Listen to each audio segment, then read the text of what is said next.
Parliament में कुल जमाती इजलास जारी है। कल से 17वें लोकसभा के पहले सेशन के पेश नजर सियासी जमातों की मीटिंग बुलाई गई है। हुकूमत चाहती है कि एक नशिस्त में 3 तलाक समेत अहम बिलों की मंजूरी के लिए अपोजिशन उसका ताउन करे। पार्लियामानी उमूर के वजीर प्रहलाद जोशी ने हुकूमत की तरफ से मीटिंग बुलाई है। पार्लियामेंट हाउस में मुनक्किदा इस मीटिंग में वजीर आजम भी शरीक हो रहे हैं। लोकसभा का इजलास 17 से 26 तक चलेगा। आज दोपहर बीजेपी ने भी पार्लियामानी आमला की मीटिंग बुलाई है। आज शाम एनडीए लीडर मीटिंग करते हुए पार्लियामेंट सेशन के दौरान लाहे अमल और हिकमत अमली पर इत्तेफाक राय पैदा करेंगे।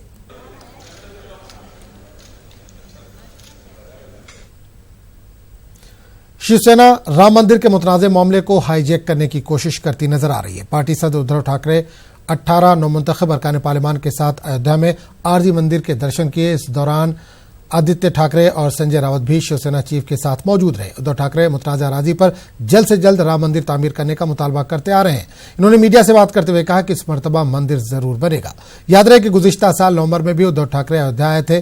पार्लियामेंट इजलास से कबल शिवसेना ने अपने अरकान पार्लियामान को मुतनाज़ा अराजी पर मौजूद आरजी मंदिर में पूजा पाठ कराने का ऐलान किया था।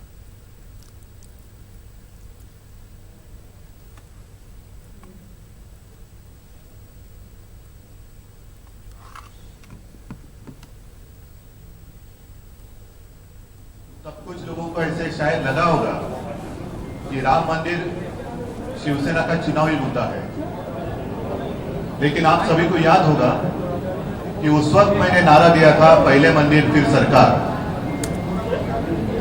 आज शिवसेना के सारे सांसद यहां मौजूद हैं। कल से लोकसभा का सत्र शुरू होने जाने वाला है और सदन में जाने से पहले शिवसेना के सारे सांसद अयोध्या में आए, रामलला का दर्शन किया, आशीर्वाद लेके कल संसद में जाएंगे और अपना करियर जो है इस बार का जो वो शुरू करेंगे।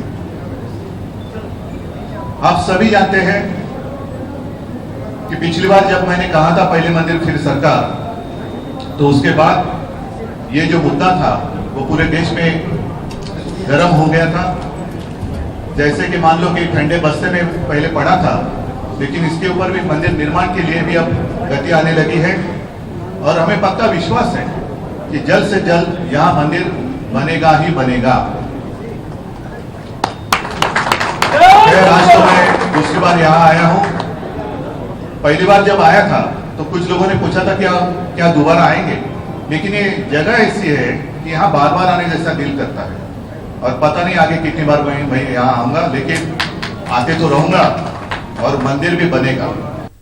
जो सरकार, हमने पहले ही बोला था कि वो पहले मंदिर फिर सरकार, ऐसा हमारा नारा था पिछली बार भी और इस बार भी हम वही शपथ लेने आए हैं। हमारे पक्ष प्रमुख के साथ में हम सभी सांसद यहाँ पर आए। सरकार के सहयोगी हैं, क्या किसी तरह का दबाव होगा? नहीं, दबाव का क्या बात है? जो बात इतने सालों से बोली जा रही है उसको करना चाहिए। अगर हमने बोला है तो उसे पूरा करना चाहिए, यही हम कहना चाहते। दबाव वाली बात नहीं, जो होना है वो करना ही चाहिए, जो करना चाहिए।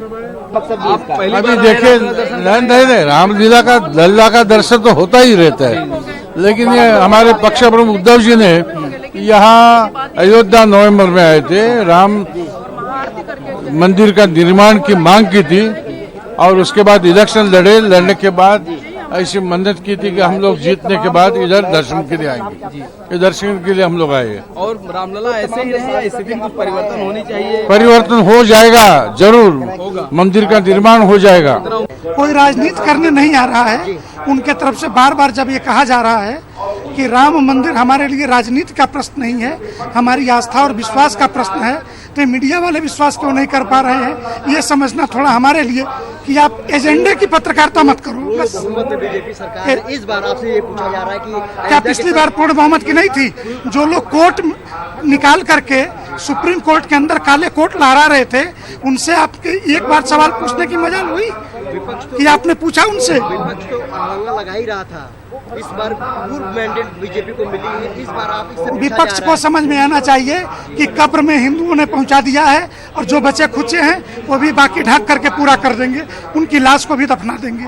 ऐसा है, उद्धव ठाकरे चुनाव से पहले भी आए थे और चुनाव के बाद भी आए हैं। हमको प्रसन्नता है, रामलला का दर्शन करने लोग आ रहे हैं। अयोध्या में साधु संतों की मीटिंग में राम मंदिर का मामला उठाया गया और राम मंदिर जल्द ताबीर करने के लिए यूपी हुकूमत से बात की गई। इसी बीच नायब वजीर आला उत्तर प्रदेश केशव प्रसाद मौर्य ने कहा कि अगर सुप्रीम कोर्ट और बातचीत से मसले का हल नहीं निकलता तो कानून बनाया जाएगा। जिस तरह भी मुमकिन हो राम मंदिर की ताबीर जरूरी होगी। रामलला की जन्मभूमि पर जल्द से जल्द भव्य मंदिर बने और शिखर का कलश स्थापित हो, ऐसा जो संतों का, राम भक्तों का संकल्प है वह अतिशीघ्र पूरा होगा। सर्वोच्च न्यायालय के फैसले या समझौते से नहीं होगा तो कानून बना करके बनेगा। लेकिन अब बाबरी मस्जिद एक्शन कमेटी के जफरयाब जिलानी ने कहा है कि केशव प्रसाद मौर्य के इसकी कोई अहमियत नहीं है। इन्होंने कहा कि बीजेपी हुकूमत के खामियों को छुपाने के लिए राम मंदिर के मसले को जू का तू बरकरार रखना चाहती है। इससे पहले बहुत वाज़े ऐलान कर चुके हैं कि जब तक सुप्रीम कोर्ट का फैसला नहीं हो जाता हमारी सरकार कुछ नहीं करेगी। तो अब प्रधानमंत्री के ऊपर तो है नहीं है, उप मुख्यमंत्री यूपी के, तो इनकी बात पर हमें कमेंट करने की जरूरत क्या है। जो बात प्रधानमंत्री कह चुके हैं, पब्लिकली कह चुके हैं, तो वो ये सब कुछ कहा करें। ये तो सिर्फ चाहते हैं कि ये इशू हमें डिबेट में बना रहे, ताकि इनको इससे ये पूछे कि आपने काम क्या किया है। अपने फेलियर्स को छुपाने के लिए ये लोग चाहते हैं कि बाबरी मस्जिद का इशू, राम जन्मभूमि का इशू डिबेट में बना रहे मीडिया में। मीडिया सारा वक्त इसी को देता रहे, तो हमें उस पर कुछ नहीं कहना है। प्रधानमंत्री ने जो बात कही है, जब तक कि वो न मुकर जाएं अपनी बात से, तब तक हमें कोई कमेंट नहीं करना।